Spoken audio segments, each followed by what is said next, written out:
might be a problem. So you walk up the stands, and everyone's giving you a dirty look. Everybody wants to choke the living life out of you as if you're David Holiday, who represents the Clemson Tigers. But no, guess what you're holding? You're holding almost the way that we had somebody holding up a shrine or some kind of image that allows people to stop dead at their tracks. You're holding up the WWAB banner, which will be behind me very soon in a couple of weeks. And once you hold up that banner, everybody stops, and you start hearing this harmonic music. It almost sounds angelic. Oh, they stop. They don't want to kill you anymore. Eventually, they wanted to make sure that they turned your smile into a frown because you're a clown, and they're going to take you down because you like the Clemson Tigers instead of the Gamecocks. But they got the memo because you're letting them know that you represent the WWE podcast. So that's what you can do. You can go to those away games if you're a super fan and hold up our banner, and nobody's going to hurt you. Nobody will put their hands on you. They'll actually thank you and buy your popcorn, buy your pretzel, buy your hot dog, buy your soda, your peanuts. They're a bit expensive these days, but they'll take care of you. Del, the floor is yours.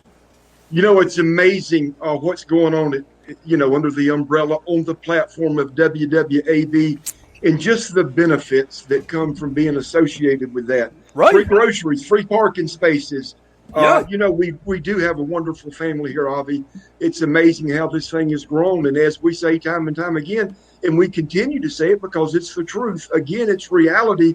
It's all because of all those folks out there that tune in every day. They watch these shows, they communicate, they interact with us. It's become one big family, and we all look forward to it. We all look forward to getting together on Sunday nights, Mondays, Tuesdays, Wednesday, Thursday, whatever podcast it is, whatever the title it is. It's just a continuation of friends just getting together and having great conversation and having. I'm glad you said that because I was speaking to somebody from Right Guard. We'll plug them very soon, 3 times. And you know what? They said when they first started watching our shows before they officially sponsored us, they felt like they were in the living room with us across the board, regardless of the show. They felt like they were a part of the conversation, and you guys are a part of the conversation. Nobody else does it 7 days a week, 90 minutes to 2 hours every single day, unedited, unscripted, unfiltered. We do that. We do that ad nauseum. Why? Because we know that live is what it's all about. We're here live. You know, we talk about the danger zone. It sounds a little corny, a little cheesy, but that's what we are. We step into the danger zone live every single day, and we bring you in. It's interactive. Nobody else can bring you that. 2.4 million of you have spoken, and we appreciate you wholeheartedly. Pretty soon there's a lot of stuff coming down the pike. I'll announce that. You can find us on Twitter and Instagram as well. Type in WWAB Podcast and on Spotify. Let you guys know this week we will also be on other platforms, which I'll announce as the week goes on. And in 2021, I'm already planning it. Not going to happen overnight, but we might be in a town near you. So get ready for that because we are growing by the second right now, all because of you, Hector and Will and Stuart Stone and Mindy and JC and everybody else. Thank you for that. Hector, hello. I haven't seen, this is a question. I can't pull this up right now. I'm trying to. Guys, what you did see probably on Friday was a game that Dell alluded to. And we're going to talk about that right now. We're going to talk about, and this is, again, thank you, Mindy, for that comment. I appreciate that so much. We are going to talk about a game, Dell, that you were, you just brought this up. You were happy about the outcome and the result. My question to you is, in terms of grading the game, and we'll talk about it any which way you'd like, was it a game that was extra enjoyable for you because of the end result? Oh, it's always extra enjoyable for me as a South Carolina fan, as a Gamecock, especially one that played at that university. And any hardcore Gamecock fan is the same way. It's always extra special when at the end of the game there's a big L next to Clemson. And especially, not only did they lose, but the way they lost. And I'll be honest with you, Avi, I made, I post a lot of stuff on social media about Carolina, Clemson football, stuff like that. I really thought going into the game, Ohio State had only played 6 games, and a lot of that, it wasn't their fault because of the COVID concern and restrictions that were placed on them. They were only able to get on the field 6 times to play 6 ball games. I didn't feel like they should have been in the Final Four. I didn't feel like they qualified. So I really expected Clemson to light them up and dominate. Right. And I posted that on Facebook. And so you thought it might be kind of like they were going to replicate maybe last year's game, right, between the two? Oh, absolutely. I thought it was coming. I thought it was going to be a beatdown of epic proportions. And here's one of the reasons I thought that. I thought both teams were probably pretty equally matched. I thought the difference would come and the separation would come in the quarterbacks. Justin Field didn't play that great against Northwestern in the Big Ten championship game. They ran the ball well. He didn't play well. The next biggest game they played this year was against Indiana. He didn't play well there either. So I thought Trevor Lawrence would outplay him by Sure. a wide margin, and that did not happen. Justin Fields played great. They ran the ball great. Avi, they were a better team all around than Clemson. This wasn't luck. A lot of people contributed to, I don't know if you're familiar with this, but earlier in the week, Dabo Swinney Yeah. made a comment about where he ranked Clemson in his poll. Got some where he pretty, ranked got a Ohio lot of heat, right? That comment? Sure. He did. The coaches, they vote in the coaches poll, and Yeah. they ranked their top 25 teams, and he made the comment that he wasn't going to put Ohio State in the top 10. He ranked them 11th because Right. no Right. team that played only 6 games Sure. is going to make his top 10. And I actually applauded Dabo for saying that. Right. You're giving the opposing team bulletin board material to psych the coaches up, to psych the players up. Now, as a guy that's played a lot of football, that only lasts till about kickoff. Once the ball's kicked off, anything that was said earlier in the week, it becomes non-existent. You're Right. now worried about execution and doing what you've got to do as a player to give your team the best chance of winning. So they didn't win because of what Dabo said. They didn't win because that fired Ohio State up. Avi, they won because they were the better football team, and by a long shot. They were more physical, they Sure. were quicker, they played faster, and they just are better. Now, do you feel, Dell, as if the defense was definitely the kryptonite as it pertains to Clemson? Do you feel as if the defense kind of let the team down? Well, that's a good offense Ohio State has. Sure. I didn't expect Clemson's defense to perform that bad. They gave up a lot of yardage. Ohio State has 2 running backs that just run physical, and you're showing one of them right there, Sermon. What a stud. Oh, And he's incredible. Yeah. He is. And it didn't help Clemson that they lost their best defensive player, Skalski, Yes. over a stupid play. And listen, I enjoy watching that young man play football. He is a tough, hard-nosed linebacker, and he's an intelligent football player. But he didn't showcase that intelligence Friday. He did the same thing, and there it is right there.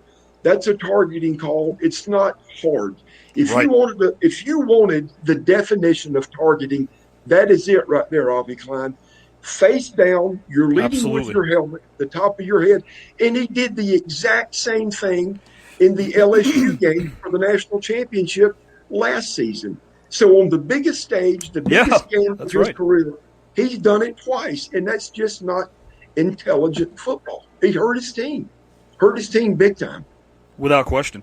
I also feel like, based on the game right now, how do you feel about the actual game that's going to take place 8 days from now, if I'm not mistaken?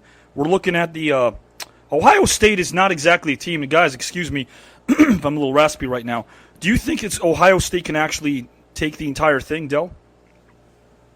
Anything's possible.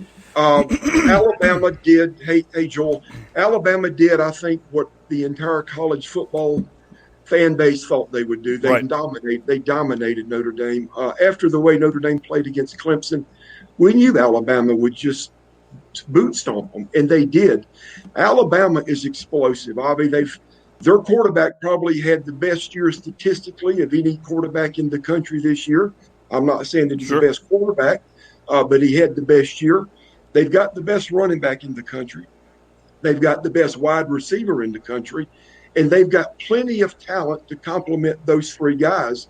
There are 4 finalists for this year's Heisman Trophy. 2 of them are Alabama football players, the starting quarterback and the wide receiver. They're Sure. averaging 50 points a game. And as good as Ohio State looked against Clemson, I still think Alabama is the favorite. They opened as a 7-point favorite. I'm not sure where that stands right now, but I think Alabama is going to be too tough for Ohio State. I think they just got too many weapons, Avi. They I can think so. score at any time. I also think, and this is just a guess opinion. Do you think do you think Sean Wade might be a bit overrated? I mean, just as far as the corner is concerned, I think the heart and soul of the team is Trey Sermon. You brought this up. He's the difference for OSU every game. He really is. Oh, there's no doubt about it. And it started to sort of manifest itself in the second half against Northwestern. I don't know why they didn't do it in the first half against Northwestern, but in the second half, they came out and they said, look, we're going to line up and we're going to knock you off the football with our offensive line, and we're going to feed Mr. Sermon this football time and time and time again. And he ended up with over 300 yards. So, yes, as he goes, so goes that Ohio State team. And think about this, Avi. If he's having success running it, they're bringing guys closer to the line of scrimmage. They're putting more guys in the box within 5 to 7 yards of the line of scrimmage to try to stop the run. That then opens up your passing game. That then gives you the opportunity to throw the ball downfield and expose that defense and those defensive backs. And there's one thing we do know about Alabama. There's a lot we know about them.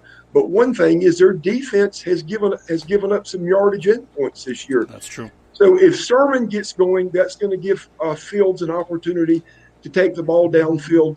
So I think Alabama will win. But listen, anything can happen. And with the way Ohio State is playing right now, it would not surprise me if they did beat Alabama. But I think it's going to be a tough mountain for them to climb. Fields had himself a field day. I'm not going to talk about him amongst the pantheon of the greats, but would you consider Justin Fields to already being a guy who has tremendous upside? Justin Fields. He does. Yeah.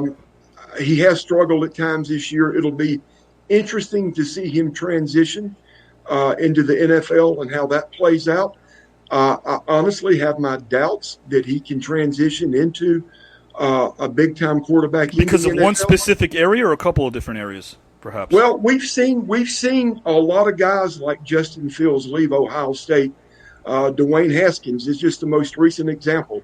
A guy with a cannon of an arm, can throw the ball long, can throw it hard, can run it as a threat. He's a dual threat, but that hasn't necessarily translated into success in the NFL.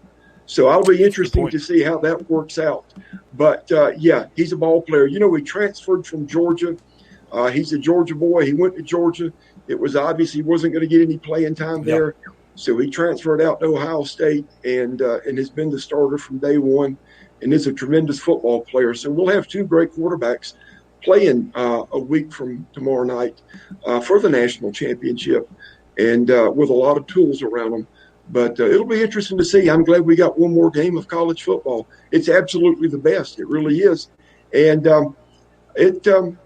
I was pleasantly surprised to be wrong about my prediction that Clemson would dominate Ohio State. Now, I'll tell you another thing that'll be interesting to see is Trevor Lawrence transition into the NFL. Obviously, the team with the worst record. The NFL sort of does that socialist thing of rewarding those that don't perform. Sure. So the worst team, the worst record in the NFL will have the first pick in the draft, and that will be the Jacksonville Jaguars. And so they would be idiots if they did not pick Trevor Lawrence. So he's going to have absolutely. Yeah. He'll be the first player taken. I'm curious to see where Clemson is ranked now, maybe possibly 11, 12. I don't know. Well, you know, a lot of us felt like Texas A&M should have been the fourth team in the Final Four. They won yesterday, so we know they're going to be in the top four. You know, it's amazing, and you hear it from David and I. We talk about Southern football, and we talk about the powerful SEC, which is the best football conference in America. There's only one group playing football that's better than the SEC, and that's the NFL. And yesterday we saw a 4-win SEC team in Kentucky beat an 8-3 North Carolina State team from the ACC. We saw a 4-win Ole Miss team beat the second best team in the Big Ten in Indiana. So these mediocre to subpar SEC teams can still go in and beat these top of the line teams in other conferences. Now, Florida got the brakes beat off them. Auburn lost, but the SEC will still end up with the most bowl wins of any conference in America. They do it year in and year out. It's the toughest conference. They definitely have a stranglehold, without question. They do. And if Alabama wins the national championship, that would be Nick Saban's 6th national championship in 12 years. That's incredible. And that's 6 incredible. 6 and 12. 6 and 12 years. And I want to mention this, too, because I think it's a big deal. It includes Alabama. It pertains to Alabama. Their offensive coordinator, Steve Sarkisian, was named yesterday the head coach for the Texas Longhorns. Yes, he was. And that's a big deal in the sense that Nick Saban is used to getting his staff rated. His coaches come and go very quickly. It's just a revolving